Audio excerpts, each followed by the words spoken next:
El Santuario del Ser, capítulo 3. El yo y el alma. A pesar de la multitud de fenómenos que experimentan los humanos, podemos clasificarlos para nuestros fines en dos divisiones generales, físicos y no físicos.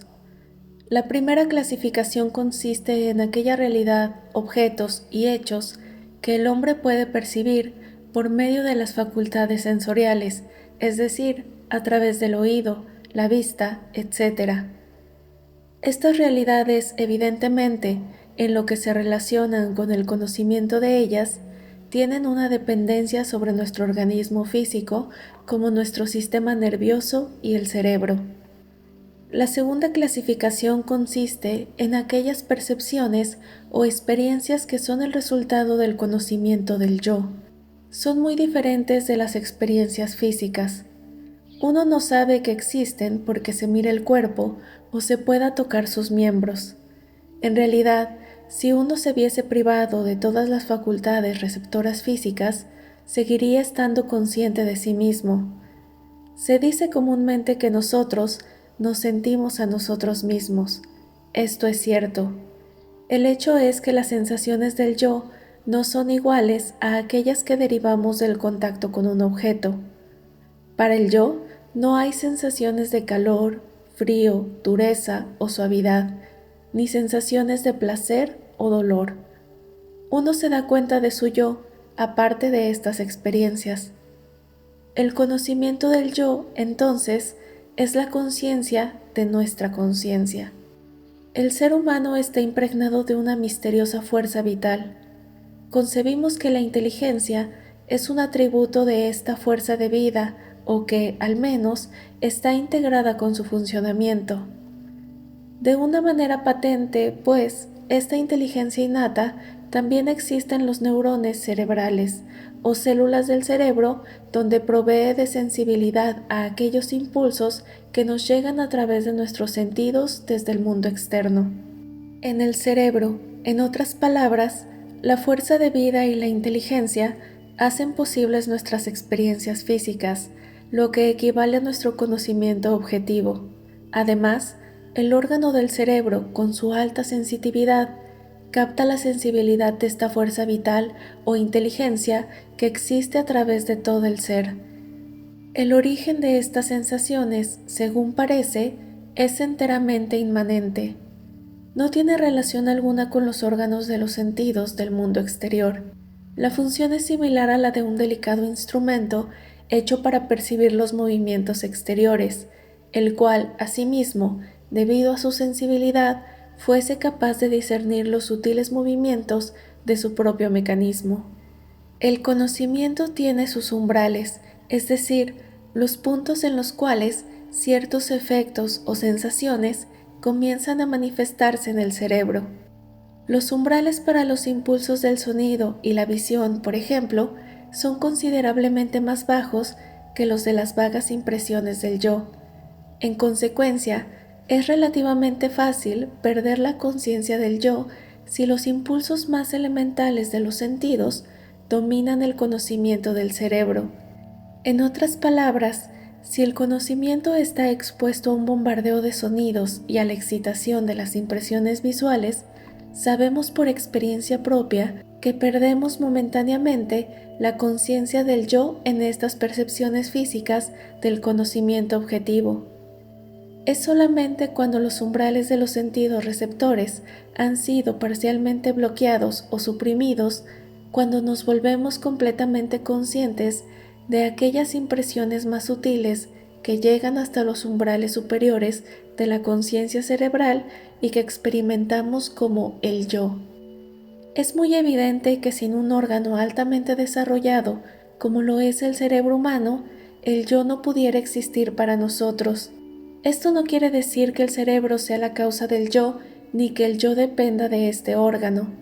El cerebro, sin embargo, es el canal por el cual llegamos a conocernos a nosotros mismos.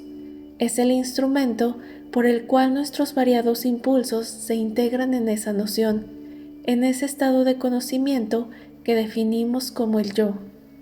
Un gran telescopio, digamos, no es la causa o el creador de una nebulosa que está a millones de años de luz de distancia, pero es, sin embargo, el medio por el cual llegamos a discernir la existencia de la nebulosa. Ha sido demostrado que cuando se elimina el cerebro o se inhibe completamente su funcionamiento, no se destruyen los elementos del yo que integran al ser humano, sino sencillamente los medios por los cuales existimos para nosotros mismos. Sin el cerebro, la función del yo, del hombre, sería muy semejante a la simple conciencia que existe en una hoja de hierba. La inteligencia, que está asociada con la fuerza vital en cada una de las células de nuestro ser, seguiría funcionando, pero nada habría en lo cual se pudiera reflejar. Así como el cerebro refleja las cosas externas y las existencias que están fuera de nosotros, así refleja también el mundo interno, es decir, el yo. La introversión de esta conciencia del cerebro, su respuesta a la sensibilidad interna, es lo que comúnmente se llama su funcionamiento subconsciente. Para el místico, la conciencia o el estado perceptual es la existencia. Para el hombre, aquello de lo que tiene conciencia existe.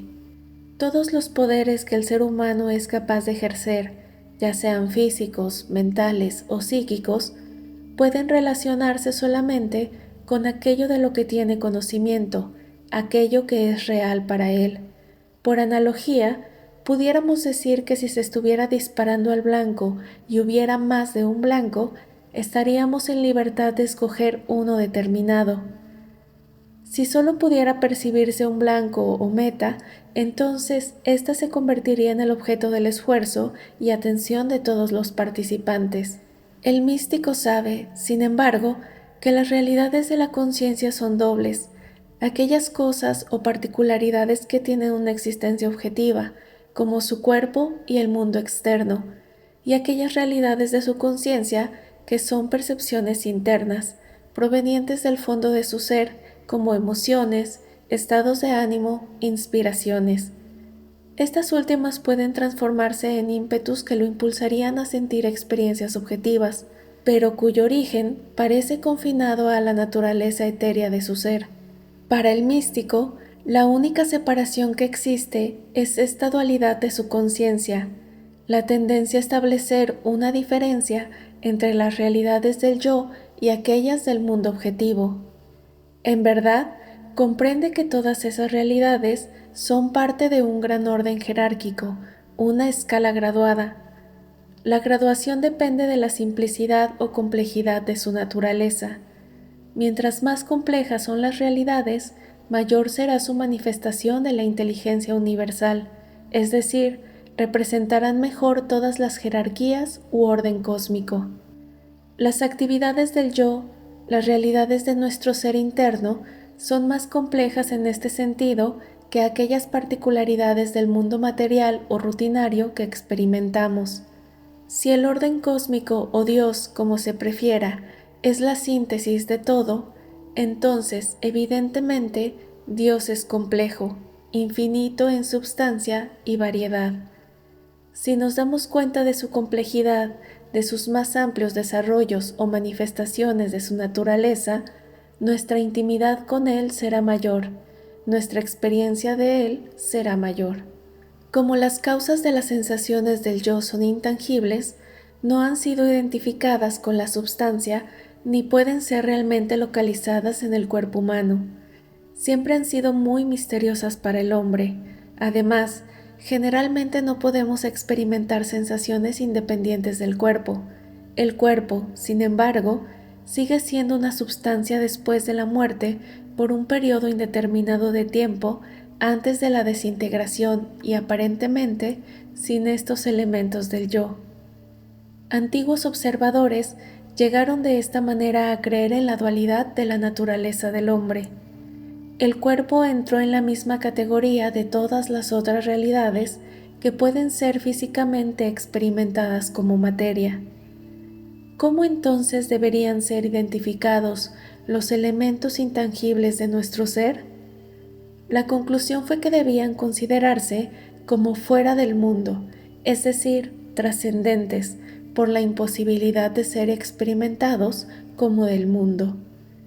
Estos elementos debían ser considerados como naturaleza divina por su aparente naturaleza etérea e inmaterial.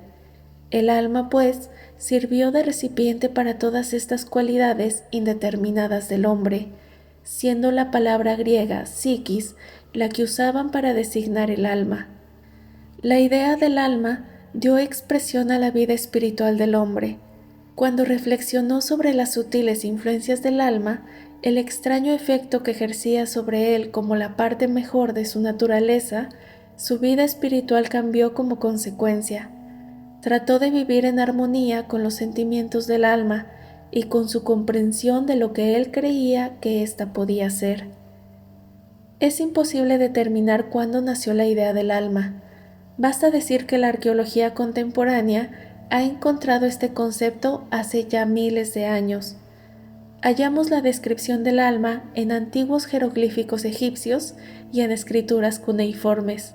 Encontramos referencias a ella en obeliscos en el Valle del Nilo y en placas de barro en el Éufrates, en monumentos de piedra en lo alto de las montañas, en ruinas de antiquísimos edificios, en las indómitas selvas de los trópicos y en los majestuosos tótems del helado norte. ¿En qué forma llegó el hombre por primera vez a darse cuenta del alma? Es, desde luego, un misterio que quizá nunca llegará a resolverse. Hay otra teoría que nos ofrece una explicación muy plausible y que ha durado durante muchas décadas. Esta teoría psicológica del origen del concepto del alma proclama que nació de la mente humana cuando se estableció una disparidad entre el yo sentimiento y el yo externo. Esto quiere decir que se estableció una diferencia entre el yo íntimo del ego, el yo del ser interno, y el yo externo y objetivo, ese yo que representa el hombre exterior o físico. Los babilonios eran muy indefinidos en su descripción del alma. Lo que hemos podido discernir después de descifrar sus antiguos manuscritos es que concebían al hombre como un ser dual que poseía un cuerpo mortal físico y también un ser impalpable. Este ser impalpable no era exactamente un ser etéreo, una energía o sencillamente una influencia. Era una existencia real, como el cuerpo físico, excepto que estaba hecho de una composición más fina, más utilizado o finalmente pulverizado, por decirlo así. Se cree que los babilonios y los asirios se imaginaban el alma como algo parecido a partículas de polvo que giraban en el aire. A la hora de la muerte, el alma se separaba del cuerpo y se iba al mundo subterráneo para vivir ahí con las otras almas. Parece que el alma, de acuerdo con el concepto babilonio, permanecía siempre deseosa de reintegrarse al estado viviente, ya que éste era considerado como la manera propia y normal de existencia.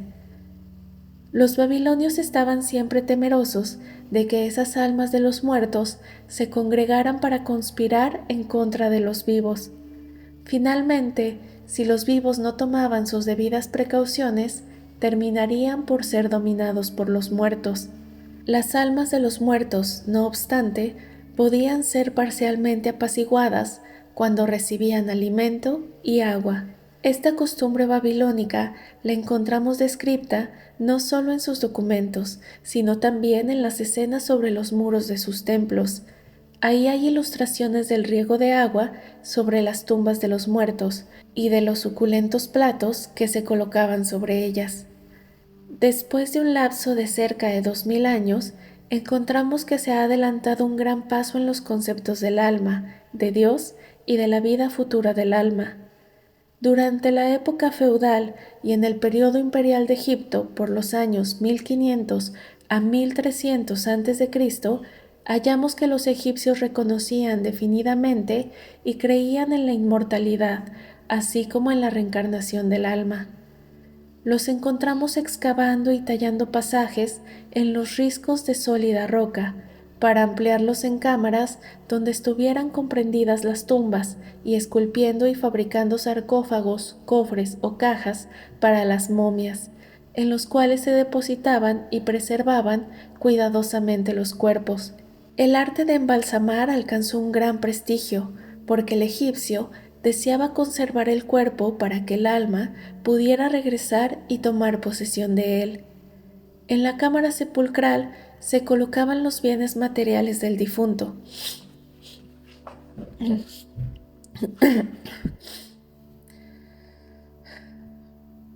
En la cámara sepulcral se colocaban los bienes materiales del difunto, especialmente aquellos objetos íntimos de su uso personal, como afeites, su silla favorita, sus armas, sus joyas, sus rollos de papiro o libros escogidos de su biblioteca.